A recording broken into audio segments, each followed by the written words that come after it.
Programme से होने बस होने जगह आमदा कोई के नशी मफम सीधा कई दम प्रोग्राम तोड़ी बनो हाई बसे मसी की होइना हाईलाइन तो तक जगह राफाई विलेज दले बीरीबा लमलोंग दले बीरीबा प्रजामियाम से मणिपुर की होइना ममन जाम्बा यामना खंग हैरबा स्टेक होल्डर ना याम थाना लई अब थोकनी हाईबगी पांडम से थमजरगा अखोई ngasi मफम से प्रोग्राम से सिंजबनी प्रोग्राम से हान तौगिबा प्रोग्राम अवेयरनेस प्रोग्राम मखन मखन तौगिबदो मधुगी मरक्तगे सिना टॉप टॉप प्रोग्राम अमनी प्रोग्राम से मरुइना interaction program on stakeholder meet सिना मरुइबनी मरुइना ngang sarukna saruk ama waraga khana bagi sarukna saruk ani oiba sumaina khana bani akoi gi ngang bada ta na bada hona badu nataba interaction program kari wali kari tauri akoi sida kari tawi yari koi lamdam sir kai tawi yari ado forest ka mari leina bada people ga praja miyam ga nuksina ba kari mari thamba yai ado khongang sida forest department na forest na करिके action लखोर बयाय अरे कना मखराना हाय बयाय कोई ऑफिसिंग से चप मतमदा officer Singh से मछीना लाइब missing से ले मेलोइना याम उबा थौसा वासा दबा वा खन्नबदा नैनबदा सिंबका से मसीगो मसी सेक्शन मा अखोई खन्ना नैनबगी पांडमनी अते अवेयरनेस प्रोग्राम गा मरुब नते वा ngangbana saruk ama खन्नबना saruk ani ओइबा नुपी की सरुक तकी निपा की सरुक तकी करी करी नो है बच्चे अदुग मरु न सोशल डिस्टेंस ओइनबा होनबा अदुग ngasi कोइना पांदोक जरगी बा पांदम से सिनी अखोई पेंशन चपा आंजिंग से सिजुमोई इंग्लिश लोंदा दे खोई लोंदी नते को खोई लोंददी अमा हाइग्रे करी डायमेंट सी आइब्रा कनो काउगनबा खोगनबा फादी लोगे गाइसंगरगा हगदोंग मसा पम थोरबगुंबा कोलोम लोगे सखरगा योशबिद मार लेरगुंबा अच्छी मयाम का से मसी हाउ टू गाइड कमाई तो कोई कई दौनी अदे चनबी लोंदा पुदा मसी मफम सिदा कोइना उजबसी अखोई राफाई विलेज की इमा इवेंट सिंसिना सेली सारिबा फी से मसी सिदा तारिबा खुंजी की जाति की ओरमने खली अखोई न मसी पंजाबी मरमदी अखोई के से फोटो नमीसिंग से अखोई लेम नत मांगदे नेशनल लेवल दा इंटरनेशनल लेवल दा कॉन्फ्रेंस दा पुथो को कोई खन्ना नहीं मधुदा हारिबा जाति से ngasi राफाई विलेज दा पांगथोइबा मीसिंग से मसिगी कल्चर आर्ट एंड कल्चर अदे मिनिस्टर ऑफ फॉरेस्ट मोई गमिनी अदो मकोई इंडिकेटर होइना इंडिकेट तौदोरिदी पीपल नेबा अखोई अवाल अफा से वाली सी तौसे सजेशन तौबनेबा टेबल लेरिबा ऑफिसर सिंह अयामना तोलो सोइद्र लोरे गाइना सैबने आई माई सेल्फ आइसो ऑफिसर होइना पुरमबनीना टेबल लोइसलगा लोइ मांगी मयाम लेयबको मसीगुम मयाम सी अखोई करमाइ तौरगा साफगदगे आइसगी खनन नैनबनेबको अखोई लेकाइ था मीटिंग जी याम तोइ तोहंद्रे मीटिंग तौरिंगे जे चारा हेलेबा नमदांगसु मीटिंग अयुक नुंदिनसु मीटिंग ट्रेनिंग गासे ट्रेनिंग थानो होनबदा आइगेगी मी गादोदन ओइनो होनगिबा मतमदु ओइहिबा मतमदुदा मधु होजिगी मतमजिगे सानदरे अदुना मसी हाइरिबा फॉरेस्ट फायर एंडा अखोइगे स्टेक होल्डर मीट से मसी याना मरुए खंजरगा अखोइना मफम मसिदा पांगदोक जबनी अदुना अखंग आई मयाम पुनमुक तानारगा सेशन दो खर कलेक्शन तौजगेन समय तौजबनी अदुना अहमदा अखोइगे अखोइगे सी कौशलगा हा अदुदा फंबा दादा फंबा आइना प्रपोज तौरे अदु तौरे गासे अखोइ एनजीओ साइटगी मधुमा मुथलसी हाइबा नेम प्लेसिंग जी खिल्लगा अखोइगे इंट्रोड्यूस तौबोइना मद पुसलसी फंबियु हारगा मतम मांग सिबिरगदि अमुतंग लेपखत पिरगा मयाना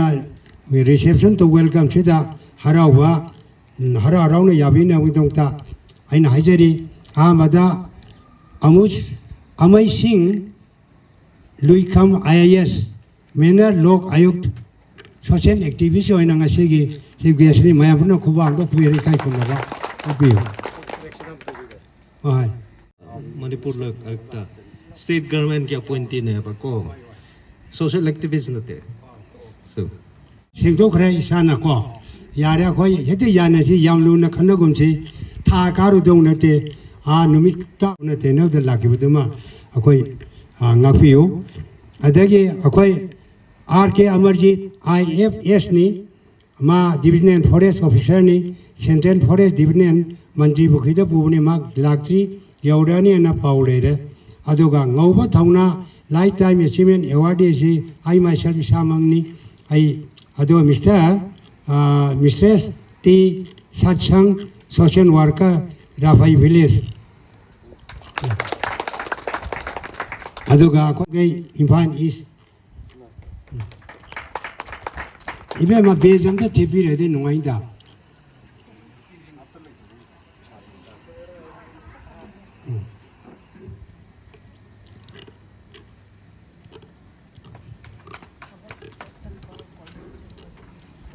아저기 거기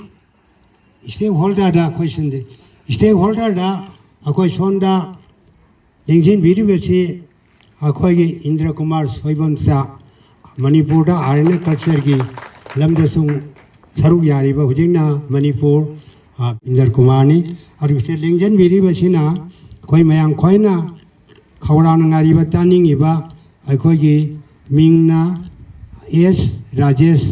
एनवायरमेंटलिस्ट सब्जेक्ट स्पेशलिस्ट तौबा दुंबा भादरलोंनी सुमाइना जेगी मतंगदा वफम खरा थंबिरो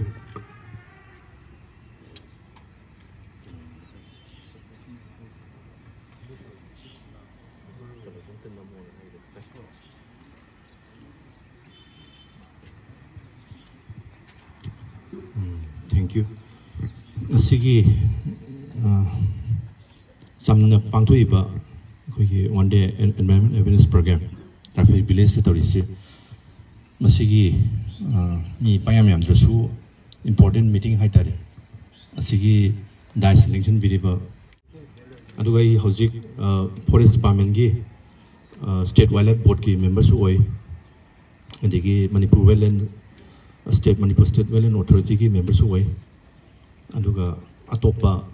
akhoi national international involved over the akoina last man hai last man se either farmer oi bia village oi bia sida kai gumba si next ching sidai da lamai wildfire changla gadi fast rasin toroga thengna gadi sidi local villager ne aduna sumba awareness karigi tori no hadi akoina sum chorok na masigi akhoi Manipur da during this month I think February March the wildfire se there's been series of wildfire ngarang sudum chai nahan sudum chai adi akhoi langon da chai nomaijing baruni da chai adi hangang da chai hongding chai masi chai se different factors are there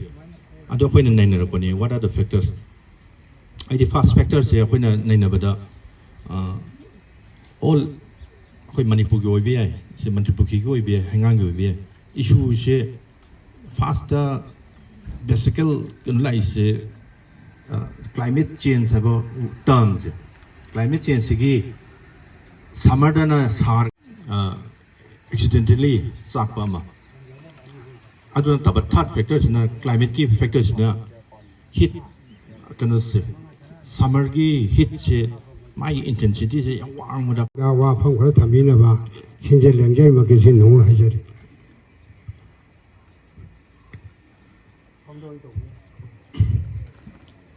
ꯑꯩꯒꯤ ꯃꯥꯡꯗ ꯃꯅꯤꯄꯨꯔꯒꯤ ꯃꯃꯤꯡ ꯂꯩꯔꯕ ꯑꯦꯟꯚꯥꯏꯔꯣꯟꯃꯦꯟꯇꯦꯂꯤꯁ ꯁ꯭ꯔꯤ ꯁꯂꯝ ꯔꯥꯖꯦꯁꯅ ꯃꯔꯤꯛ ꯆꯨꯝꯕ ꯋꯥꯐꯝ ꯐꯣꯔꯦꯁꯁꯤ ꯀꯌꯥꯝꯕ ꯅꯠꯇꯕ ꯃꯈꯜꯒꯤ ꯂꯝꯃꯩꯁꯦ ꯑꯩꯈꯣꯏ ꯃꯅꯤꯄꯨꯔꯗꯗꯤ ꯆꯥꯎꯏ ꯃꯔꯝꯗꯤ ꯀꯩꯅꯣꯗ ꯑꯗꯨꯛꯀꯤ ꯃꯇꯤꯛ ꯃꯩ ꯍꯧꯕ ꯌꯥꯕ ꯅꯨꯡꯁꯥꯒꯤ ꯃꯩꯁꯥꯁꯤꯅ ꯃꯩ ꯍꯧꯕ ꯌꯥꯅ ꯆꯥꯛꯂꯛꯄ ꯍꯥꯏꯗꯣ ꯃꯅꯤꯄꯨꯔꯗꯗꯤ ꯁꯨꯡꯁꯥ ꯁꯥꯈꯤꯗꯦꯕ ꯑꯗꯨꯅ ꯅꯦꯆꯔꯦꯜ ꯑꯣꯏꯕ ꯀꯣꯖꯗꯨꯅ ꯃꯅꯤꯄꯨꯔꯗ ꯆꯥꯛꯄ ꯂꯝꯃꯩꯗꯤ ꯅꯠꯇꯦ चाइबे लमैसी अखोई इसाना थोगनजबनी अखोई स्टेक होल्डर सिंगसिना मरुइना स्टेक होल्डर से मयामना खंबिरे अखोई organization namagi stakeholder haragadi organization duna kanaba piriba kanaba fangiba beneficiary mayam dubuni akoina stakeholder hainirisi adi forest ki oiba stakeholder aisu for akois adoragadi akoina kandana forest kanana kanbirani mai thari baso akoini stakeholder akoina ni mai thari जंगल मांगन तागली बस तो कोई थोगन money कंदोरी बस कोई other के दी मधुना forest fire से ना काने बीबगा forest fire से ना मांगन तागली बस का अनी से अमुतंग चांगदम नरगी येंग से बाइको फॉरेस्ट फायर अखोइना अखोगी पुंसी से है ना मरांग गायब पुंसी यस फॉरेस्ट चुमनगी नसागी मांगन तागला की बा in wild species smaller species अमसंग अखोगी मांगन की बदन तना हुजिकी लमैसिना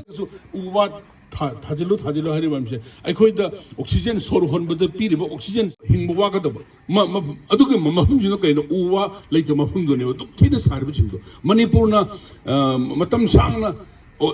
फॉरेस्ट डिपार्टमेंट सिंसिदा अखोइना तहनिंब थबक सिंग अखोइना मतेंग पांगबा याबना कराइदना हाइबना चंगा यामदो खो खंमिना सि हाइबो फुं खरा से हाइजरगा मयामदि टेंशन जदबा थंगजरी थागसरी फुं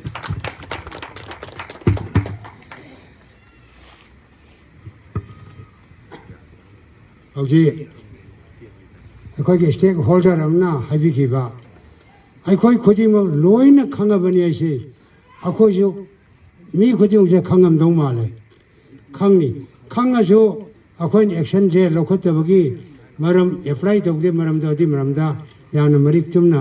ngangbigre makhaji de akhoi ngakang kano toboina akhoi ge ibungo nangane ibungo nanga ibungo ga ga ho piro asomda se mak yaw da ba ama yawri mak yaw da dang da ho piro ado somda gi mak yaw da lo piro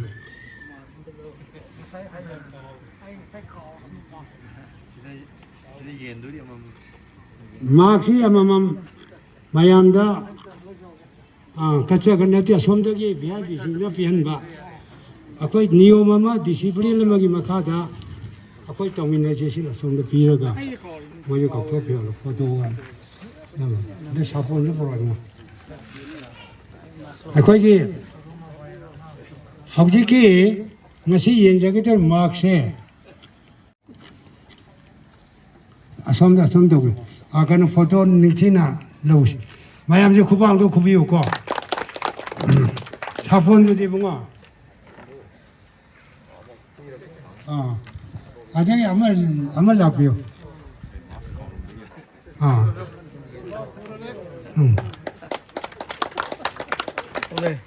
아저기 뭐 라비오 막속 때 버싱도 하나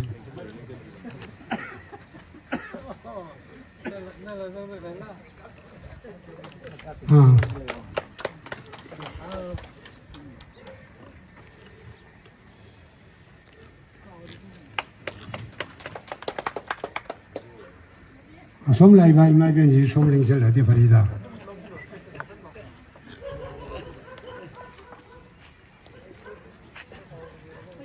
akhoi yesip tia action sam ta video am ta video photo am ta lo akhoi de ko ni hayang ada national level pham ba ne akhoi chiki bi ba polo smai present to bore se ma se akhoi de video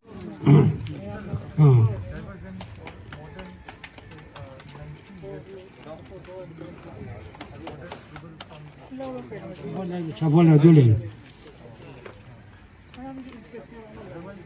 Imai be nubi ngi gamani to bio. Ani yelo hata.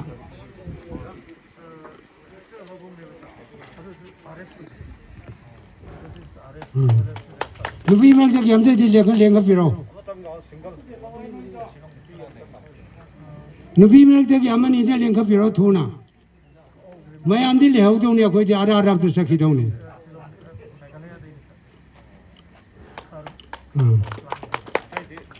Hoi. Kwa madu ye mada coronavirus ka long na rakani tongan lo. Adon makaji de ꯑꯩꯈꯣꯏꯒꯤ ꯑꯦꯟꯖꯤ ꯀꯩꯅꯣꯅ ꯑꯩꯈꯣꯏꯒꯤ ꯑꯥꯔꯣꯅ ꯑꯩꯈꯣꯏꯒꯤ ꯏꯝꯐꯥꯜ ꯏꯁꯀꯤꯅ ꯋꯥꯐꯝ ꯈꯔ ꯊꯝꯕꯤꯒꯅꯤ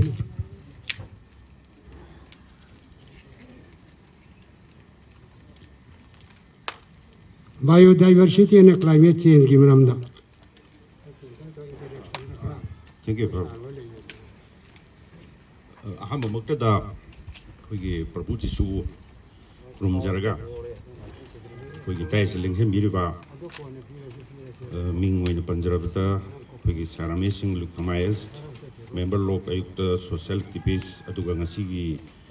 environment program kisina chief guest hoina aham muktada pesa go kai kun usari loina na koigi respected sa mingwain punjab da kemerji tribe fest depo central division busu kai kun usari loina na koigi lifetime achievement awardee obiba koigi pabung oja ngawat thongna adigi madam ti satsang adigi koigi LP Saksing member secretary lamlungai Phal East oja S Rajen environmentalist amasung mangal lengjin beri bapuno pui kai kuno usari loina na ngasigi one day awareness program on forest fire protection and stakeholder protection meets sida tawrak matom da hugjar gadabdu su hato adagi mai thaba matamdo carbon dioxide mayam ama thole adum greenhouse gas one of the gases neva carbon dioxide se वजह atmosphere tilhalle sanawai masak mayama dum ohelle adigi umangi saru handalle na moi masana bod irani adu meja khatingi masana pa jina masana pi ni ka masaba laga koina koi mayam unam tamda akoina mahi tawigino hai matamda mrs kanu jigi meja khatingi masana pi jina akoi letter big ba ai document mam loi lei engonda loi lei aduna aina hajiring budi masi forest department na makoi lebi arga akoi seri taw kanadi makoi leba koin lo do thokore ai seri ro thuai gare ai prize ani phangi 15000 ani phangi excuse me कोई ना पांजरी देवा adu ta di question होइना ने question ai hajije question होइना masi kelu bidoi na se sira ko so de naga sin hajela dam option gare lesson gare nan sir arke amji na thugai gi bagi akoi khangjai yum hom thugai then ai sang si or ga forest department ga thugai modu gi do amu mon close to loi le re masi god mele sum le gi da ra modu de ni khangjari gi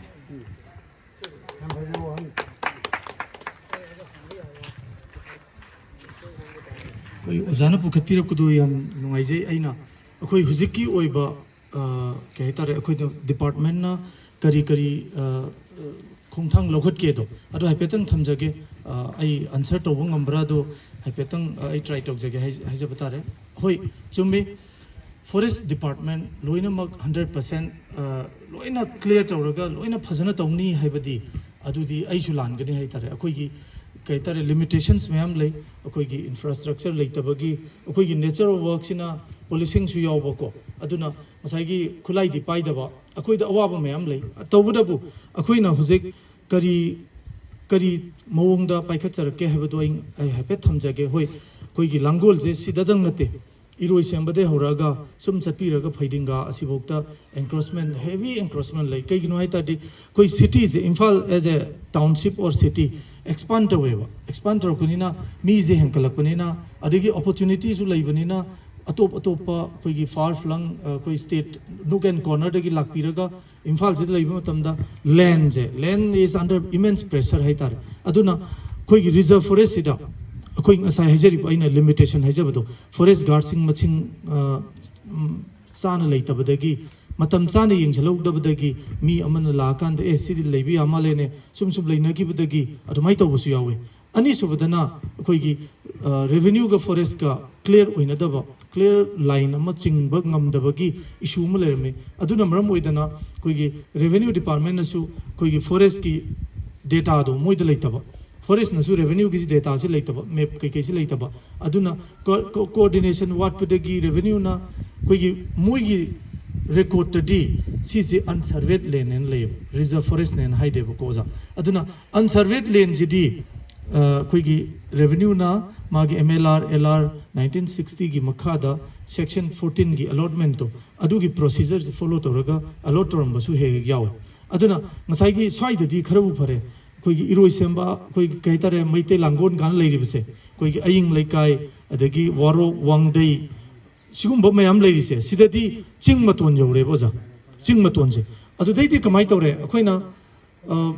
eviction तौगेना as per procedure laid down Manipur Forest Rules 1971 अना मले मदुगी rule number 81 सिदा मा कमाइना eviction तौगदगे हाइबगी process फजना PB बोजा अखोइदसु Kosi judicial power खरा PB forest officer सिंगदा अदुगी दु सिजनरगा अखोइना eviction तौगेन तौबुजिदा ओजा notification notice पीबा मतम सिदने अखोई मोइसे कनोदा कोर्ट चलकांदा मसाई पताम पाइरिमिना से आइना आइगी पताम पाइबु ओइतादि आइगी राइट खरा ओवर द लैंड ले हाइता आइना सीजनरिंग मोंग सीजनबगी अदुना मोइजु पतादुम पाइरिमिना मोइ कोर्ट चले कोर्ट ना हाइरे नुई मफम जे फॉरेस्ट नजु फॉरेस्ट नि हाइरे रेवेन्यू नजु रेवेन्यू नि हाइरे अदु इतादि मीज द वाहली जे फॉरेस्ट का रेवेन्यू डिपार्टमेंट का लेना हाइरे अदुना नुई अनि अमतंग येंथोकनरो अदु कांदा सी फॉरेस्ट नहीं है बामा रेवेन्यू है बामा करीगुम्बा फॉरेस्ट की ओरे मेदना you use your rules or law and evict the encroacher है बने करीगुम्बा रेवेन्यू की ओरे मेदना रेवेन्यू ना मागी प्रोसेस तो फजने सथरगा अलॉटमेंट और इतादी मीज लेहंदों ने है बने अदुदा मसाई कोऑर्डिनेशन से सुमवाट पदगी मनुंगी ओइबा कई खर नुंगायंदबदी लेको आइना हाइजरिसे अदुबु हुजिक्ति मसाई अखोइना सिगी सुमाइसुम एनक्रोचमेंट खरग्रा अनोबा कोई पॉलिसी दा नो न्यू एनक्रोचमेंट है बने हाँ नगिदु लई जरगजु केस ओइना लेबनी न मदु it is for the courts to decide court थम्मे अदुगा अनोबो लाइबिंग सिदी अखोई कनो इविक्शन की प्रोसेस से अदुम नौ नौरबा अदु लौथोक से हाइनरे अदुनने अखोई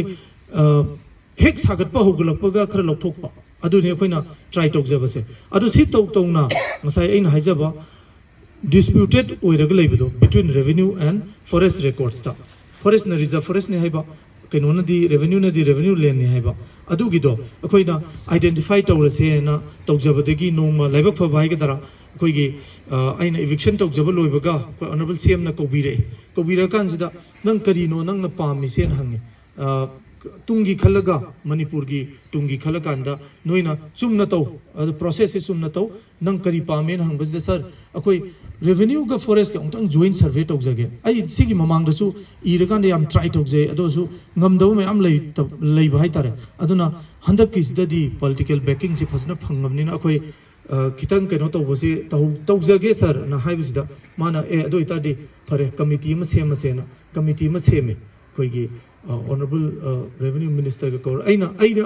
यावजरुबनि को आइन तमजरीसे प्रैक्टिकल होइबा आइना इसाना यावजरुबनि तमजरीसे अदु सेम्बी रकान्स दा कोइगी रेस्पेक्टेड सर सीएस ना चीफ सेक्रेटरी मणिपुर ना चेयरमैन ओइबा अदुगा डीसी सिंह सु यावरे डायरेक्टर सेटलमेंट यावरे फॉरेस्ट की पीसीसी यावरे आई सु यावजे कमिटी सिदा को सी कमिटी सिदा सिनारे नोय सिगिसे जॉइंट सर्वे तवना जॉइंट सर्वे की प्रोसेस से हुजिक उजा लोरे अदुना अखोई की much needed line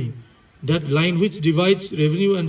forest area से सीजे हुजिक अखोई सर्टेन तौरे अखोइना मैप सी यक्चरगा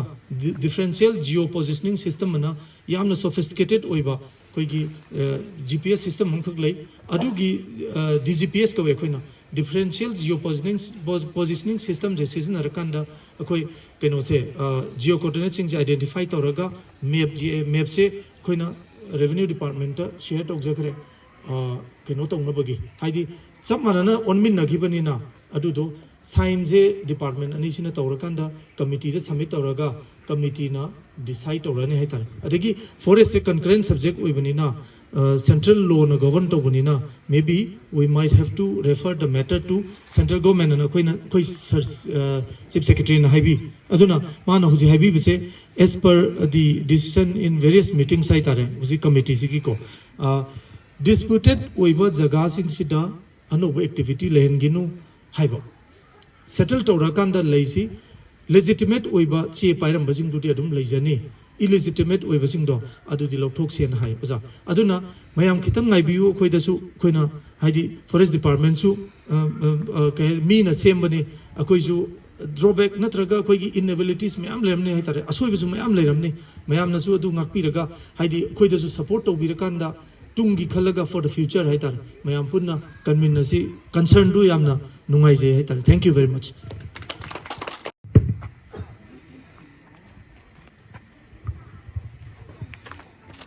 अखोइगे फॉरेस्ट लाइए जब ग्रामदा निजमगे अखोइगे लेरिबा चिंया हाइबतारे चिंया दा अखोइगे अमोनका याम लंगसे बका पोसिनसु अखोइगे मई होबगी चांस याम याम यागदि मसे फॉरेस्ट की ऑफिस तगी कितंग मतेंग पांगबिरगा अखोइगे लेकाई सिगी मियाम सिगा अखोइगे लेरिबा चिंया सिगी मखोंग सि खतंग नाना लूना नाना थमनबगी कितंग अखोइ अपाम ले मसीदी की अयाम अखोइ फता होटल चला मई थादब कयाम याव सिजु मई चापगी सरुची याम वांग बम ले मसी यागति फॉरेस्ट ना मसी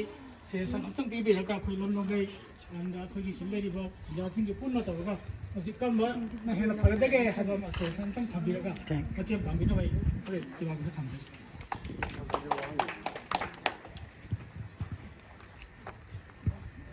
यानी हजिक सजेशन से यम तरामना ओक्चरी है जब तारे कोई लो उब मतम करी करादसु चरु सिंगसे कोई मशीन सिजनरगा रिजर्व फॉरेस्ट रोम दा कापसल लगा थमबसु यावबी हाईली इन्फ्लेमेबल ओइबनिना हाइदे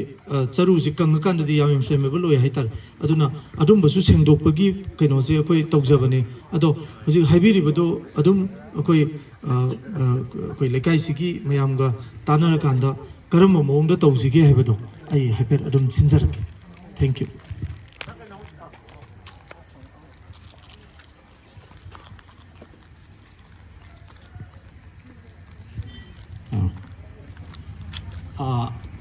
डिफोरेस्टेशन है बुशफायर है अनौब टॉपिक नते अदुबो अइना थमजनिंगी से करिनो हरगदि अखोइना होजिकी उ कारबार वाला दिनती को होजिकी चिंदगी पुथरको मतलब बीम मोइना पुथरगदि फाबा आसाम राइफलना कया डिपार्टमेंट करी आर्मी खंदे कया नासु फारी अदुगा खाइदुगा पुराग बाजार योन फाबो उदि योनबो या अदुगा होजिकी चेक मई थाना भरा करी गिदमनो अखोइगी उ हाइजदे अयामद बेसिक नीड अदु ओजाना हाइबिबदुने यामना दरकार लई मयामनासु लोइनमक दरकार लई उसे दरकार लई बनिना कदाई कदाई दा उ यानबे याय हंदक की सही सिदना सी गई यानबे याय मथंग सही सिदना सी मफम सिदे यानबे याय हैबगी अमा होजिकी वर्किंग प्लान सिदा पिजेब से तेंगलोपल Chandel Ukhrul Kamjong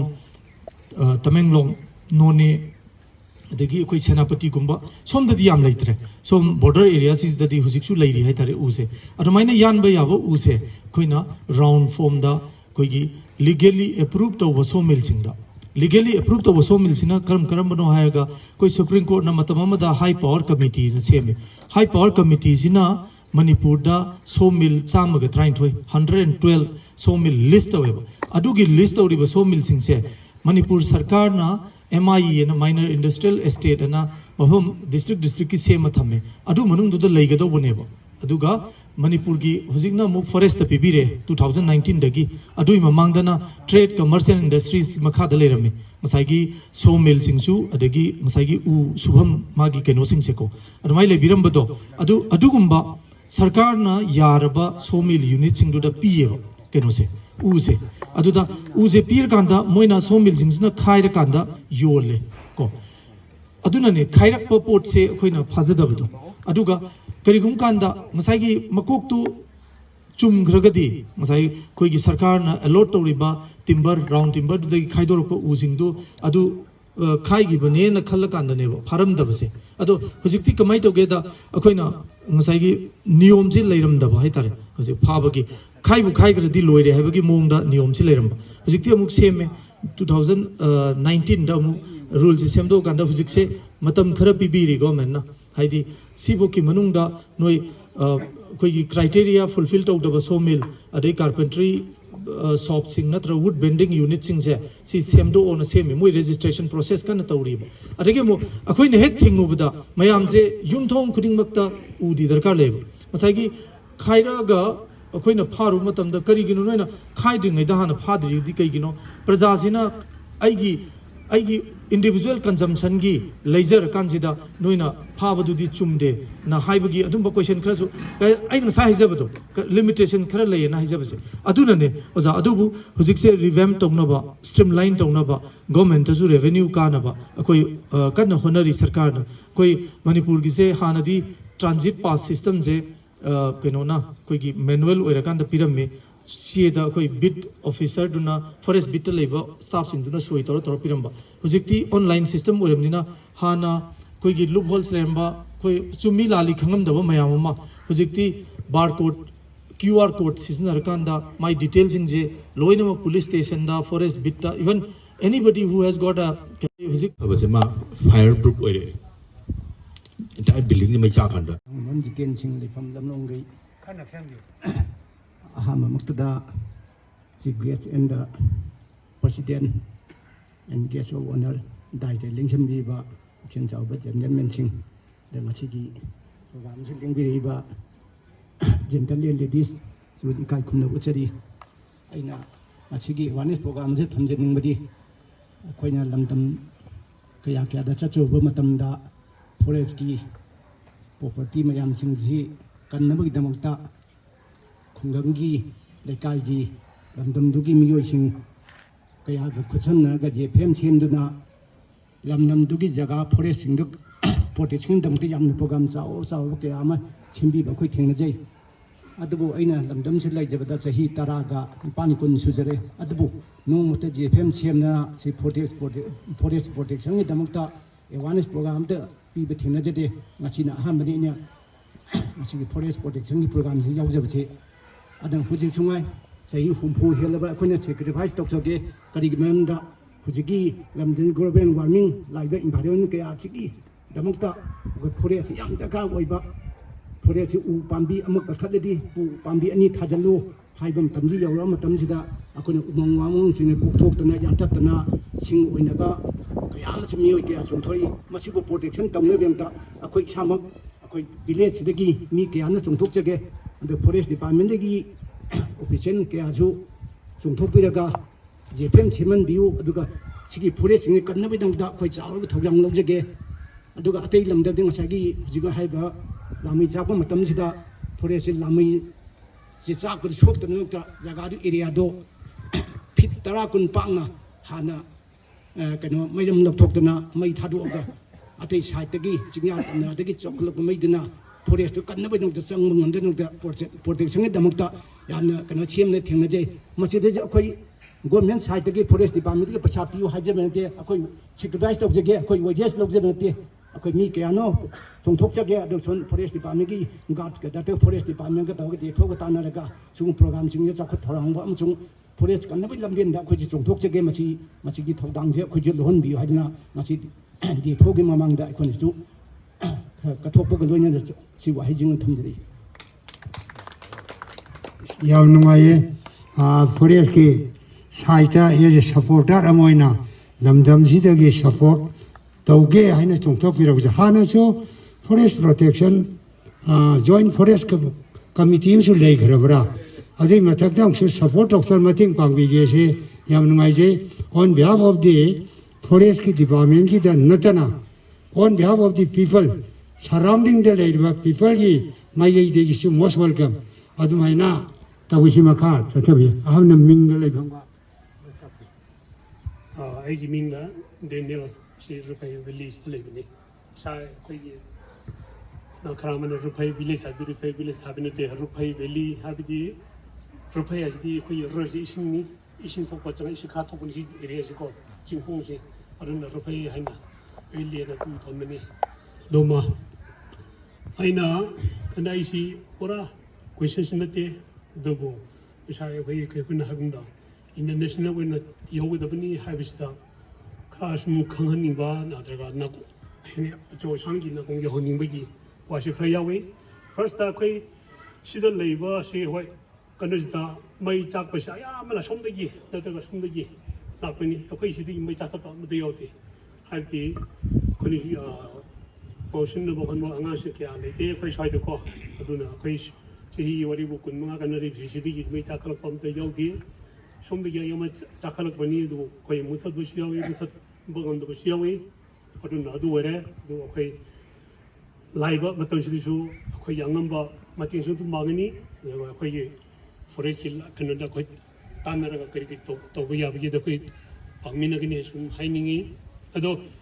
huje agisna khara to pamuk chadda ra haidre forest ki kanushi koi gi awareness khara wat pa haisra huje tam gi turen thobar turen si gi kunja kunmanga misna u kanu thabi gi francis ki mai ko mami su kri ki nudil le ramani du mayam na chawrak bana popin the comedy francis ki ni hai ko masida kun kharamana u thaimi chani chamda jage yang khe hu to ga u lising ma kan thaya to pan tha thar ka line da thar ga he thablore ka tha ni hum da san ni ro ni ta pa 1% ma tin 2% ma thawi masi suppose awareness paten da pira ga u ma thar ga u da honan ba u ma cha da u ma sha ani hum u kra gatang ling ma akwai chehi ki season u le ko adugma na nga ta kan do ti shan iru si pak ni mo isra mom le benda adu sidi lamha na pe da dum thapne su gumba si akwai na hari 25 villages area da isu ya wa hai bani ina ko u wat na ba do adu ma le adu ga ani su na akwai ki kan sida uji idmana public de wani si le de ba as mi si mi sidi wari bo adu gini ko tara kai da bani kunga ga da bani wari asigi wari kana heda ko haya thurdi ga der min adu du min sanna ta adu dunna tso haya thurdi gi shuru dul re adu ko public tum kai ga bin habi gi mai amna public da hadare public ni pang na panganga na bele chu mani adu na paisa ji ko di khap uraga u di hom na ba phana na ba si ekoi brajama wena u da ba mushuk mashi she yawana she khoye foraki head of department na Canada yoruga hogril lai mon da shukri karam daraga wani fra pirga kra phana na ba se khra hin na bi he kana se wani ba khra tan na bi ya ka na shum hang je wani 다가제리 호지기 거기 포레스 디파트먼트 무슨 거기 만지부 레이버 오피스기 타그 서포트 아모이나 세션 같은 비제게 거기나 뭐지 고션 세양 버제 마시야 거기는 애플라이 동네 임가 아니 technology 밤도 하제게고 거기 학곰들이 라가 lamloyang ge mi khoi na khange first Rufai Valley de lakpa first settler do ekhoi yumnung ne egi nupa na lakpane adugi adum ekhoi si pharasu phatrasu chingi mi obagi forest city naturally pabjabane adugi matam amada asigi forest ki problem lakpa matam dasu DFO bo ena haibane Ching Miyamagi habit, Miyamagi palm jaba, Labani, control su lubati lue. Yes, forest department gi manpower, lack of manpower gi example to personal layer because Hanasida Makaki Chogidar Aninga Talerame, Adobo Maka Aninga to the public now, Pangangamba, Mako Chebomatum de Kiraga Chokraba. Hajiki Amuka Lakre. Hajik mak di miyam laye karimuk togira hana minayam hange then have issue forest department gi mi bu unadri bani ne khangde but adum hangba matam dadi fruit bearing plantation to gi ni hana taye which is very good haibaka because ekhoi hakchang gi namaksu darkar oibagi masa masa gi yumda leiradi angang khoi ekhoi su angang oiba matam da egi yum da pandabo hey adudi lekai amagi da chatlaga huran badu yam pame ba adu kumba everybody leiradi kana su huraloi che na basu leiroi adugi damak ekhoi di adu kumba program leye habada yam nungai bane amazing ekhoi ni di asi latringai da eco park gi damak chat sera haina su ngangnam bane but ngangba adum ngangringai da asi lakrabane adu but vis asi punmak akhoi punmak gidamak ne akhoi na su phajana awareness le ready cooperation su henna phajana lakeni and I think that's why akhoi public affairs department has to be together natradi lack of communication, lack of misunderstanding the Iran talk kini haibasi hainge once again organizers punmokbo asikumba matam purakpagi yam nuaije let this be not the end but the beginning of this whole relationship. Thank you. Masidi tabada yamna maruiba kawa yaroi do wahi wata mayama phangjabasi yam nuaije ado jik makha siti losala koina aikoi Manipur se 60 dani ko Manipur ge legislative assembly member se sida Delhi se akoi invite tok jabada mi se IT rom ni aduna Delhi ba mi se Manipur legislative assembly ge mi humpuna sason tori bani sida tinbiri se yamdrida kuntragi mathakti leire masina amamam share logi daba haire forest ahinga forest ma ohen biu haibasima thamjabga loina mathangda mayam khwaina ngainariba kai khumna jaraba ngasigi sibges ki phamamda la lengsin biraba mingwaina hangka charada amai sing luikham IS mena lok ayuktana ngasigi function ji mari le wafam khara thambina ba chinjel langjel sigi ma geidege nolongnan nishingjari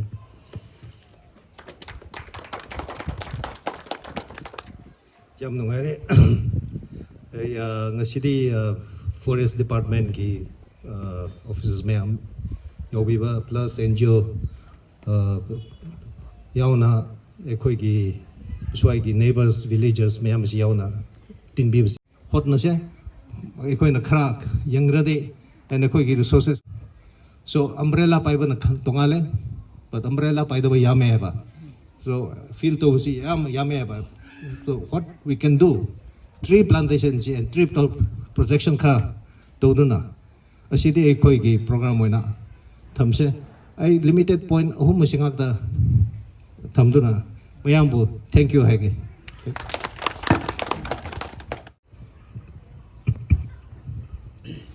अहम बता ताइंस टे लेंगिरबा लेंसन बिरबे इकाई खुमनरबा अरुय बमियोय सिंगो अमम Moina Ming पंजद्रसु उलपना आई नुलुकचब उसरी मथंगदा लाइकाई जिगी लाकपिरिबा यामबा इचिन नाव मरो पांग पुनमकु ngasi maruoy function asibu saruk ya bigani haidana achin matam kai duna lengbi saruk ya bagi damsu ai aham da thagachari ai di thodongna ngang ba sakpa haijabonate somda development panjogi pamjabagi damak yam basing akhang hai singna si tau ge haibu chenjabadani development sing adigi maruoy na ngasi khoi lekai gi lejari ba rija forest no gi phibam solpa jida kari masi awareness ma piragati hairiba khoina step 9 mathang changjar khadaba program sing asi kaitang mating oigadra haina sumaina sinjaba hojabani aduga ngasai khoi sana takpi khiba joint management committee gi do ai laikai gi authority mem khanaraga khoi chawrakpa madi khanare hojik khoi gi yaksang sport tawba adagi yaksang gi program mayam leibana what if amadi sem maji haibagi mayamna ayaba pibire yaksang lo matungda khoi executive haidi body ama sem badu sem matungda process to sathanana ba si ai diabo gi sar gi phom da thamjari sima mayamna sojok pibi bagi ayaba di leire adu ngasi akoina chachaba paton di okay pabong nang sai takpi gi du maina invitation ama sung aina pau pi badi phajana pijabane adu ngasi je ojo se lekai gi oro sport kana tawre sa aduna naharon jingge somda leire adigi angang singna lairik tamba sakhiba kaido sigu mayam amul leidana khari absent ore sigi damakta su ai itang pen bo wat pai tare position ni yagidre adu lakpiri mayam na sojok pibi ribe se sigi dama yam nuai jai hai bo wai je thammaga ai sai da dum loisan jarage ꯂꯣꯏꯁꯤꯜꯂꯦꯅ ꯑꯃꯨꯛꯇꯪ ꯂꯧꯊꯣꯛꯄꯤꯔꯒ ꯇꯦꯟꯅ ꯉꯁꯤꯒꯤ ꯑꯩꯈꯣꯏꯒꯤ ꯑꯦꯋꯥꯔꯅꯦꯁꯀꯤ ꯄ꯭ꯔꯣꯒ꯭ꯔꯥꯝꯁꯦ ꯑꯩ ꯁꯤ ꯂꯣꯏꯁꯤꯟꯖꯔꯦꯅ ꯑꯗꯨꯃꯥꯏꯅ ꯍꯥꯏꯖꯔꯤ thank you